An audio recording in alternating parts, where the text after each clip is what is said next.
प्रेम से बोलिए सतगुरु साहिब जी की जय हो। सतनाम साहिब। हे साहिब, आपका अनंत अनंत शुक्रिया, अनंत अनंत आभार। साहिब जी आपकी सर्वदा ही जय जयकार। आदरणीय सर्व संतों की जय हो।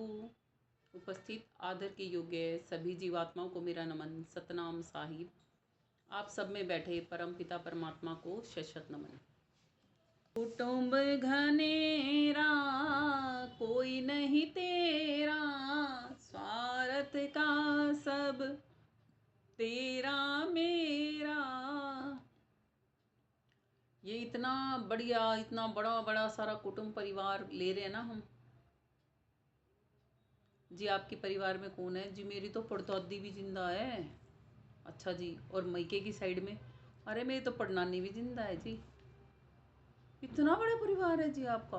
अरे मेरे छः छः तो भाई हैं। एकली मैं उनकी बहन हूँ। इतने ही मेरे मामे चाचे ताऊ। कितना बड़ा कुटुंब कबीला होगा। होगा ना बहुत बड़ा। और जी आपको दुख? जी मेरे को कोई दुख नहीं है। मैं तो अत्यंत सुखी प्राणी हूँ धरती पे। भाई इतना लंबा चौड़ा मेरा परिवार जो है ना। बहुत खुश हूँ मैं। तो कहते हैं कब तक है खुश? कि मैं तो हमेशा ही खुश हूँ जी। अभी कर दें तुझे दुखी? क्यों जी आपको मैं सुखी नहीं सुहाता? ना जी, हमें इतना ज़्यादा सुखी तू सुहाता नहीं दुनिया में।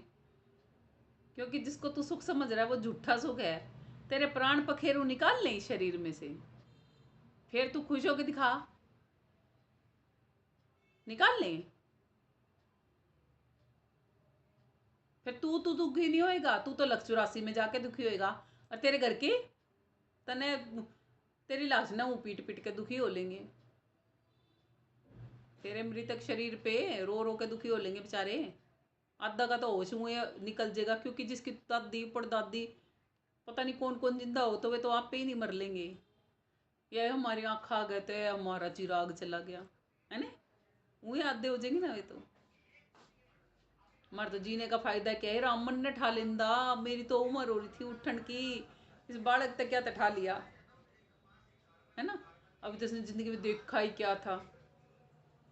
अरे इस जिंदगी में देखने को है क्या? तुम कितना सुखी हो अपने आप से पूछ के उस बच्चे को बता दो ना अभी से ही। क्या क्या क्या चीज है देखने लायक इस दुनिया में? संत जन तो कहते हैं जग देखा झाड़ पिछोड़ कोई नहीं लाल रे, कोई नहीं लाल रे। तज दुनिया की प्रीत पीव घर चाल रे। हो जग देखा झाड़ पिछोड़ कोई नहीं लाल रे।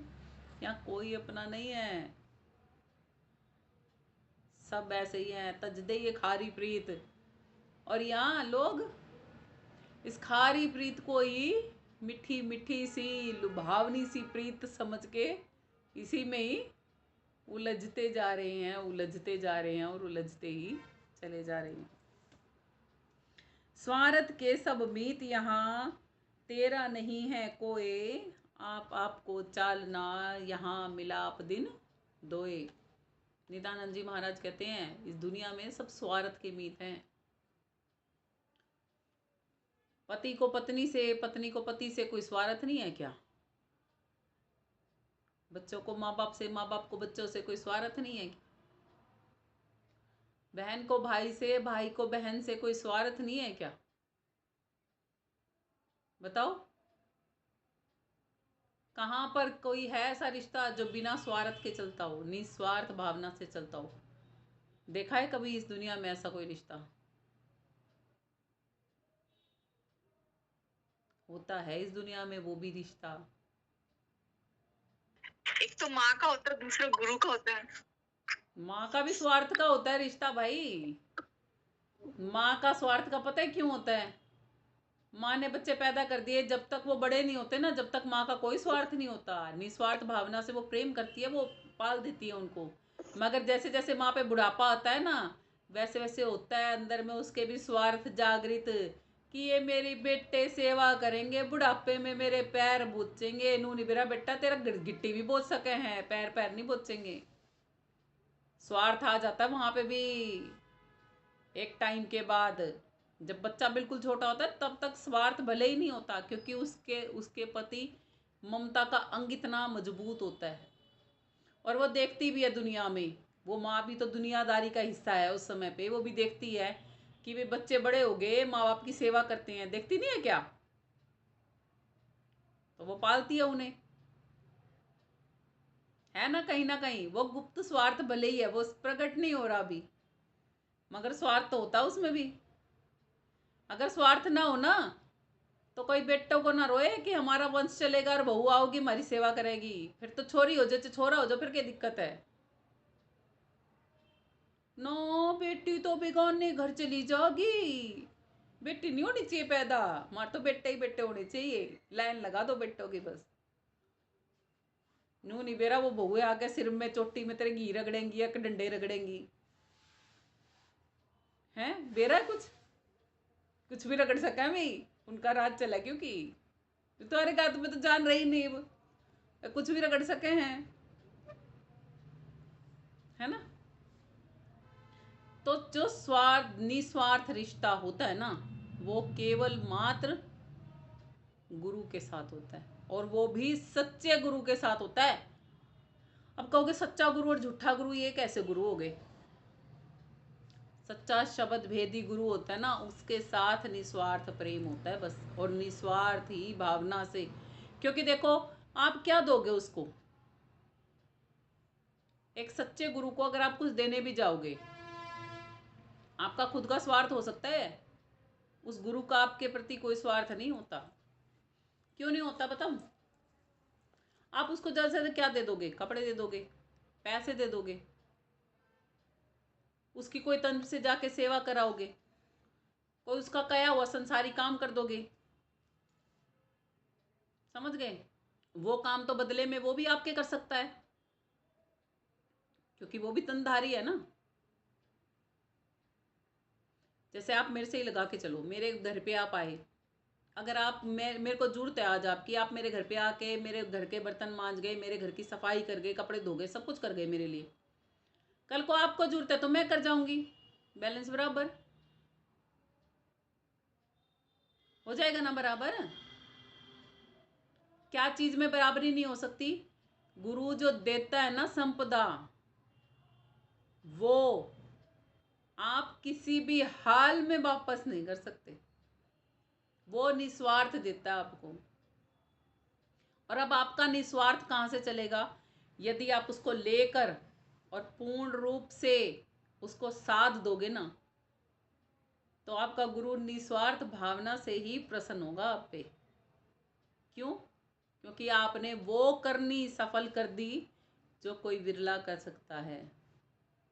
जब कोई विरले वाला काम आप कर जाओगे, कोई विरला ही मिला था आपको कुछ देने के लिए, और जब आप वो विरला वाली काम कर जाओगे तो फिर वो क्या खुश नहीं होगा आपसे? ये निस्वार्थ प्रेम यहाँ है, निस्वार्थ प्रेम।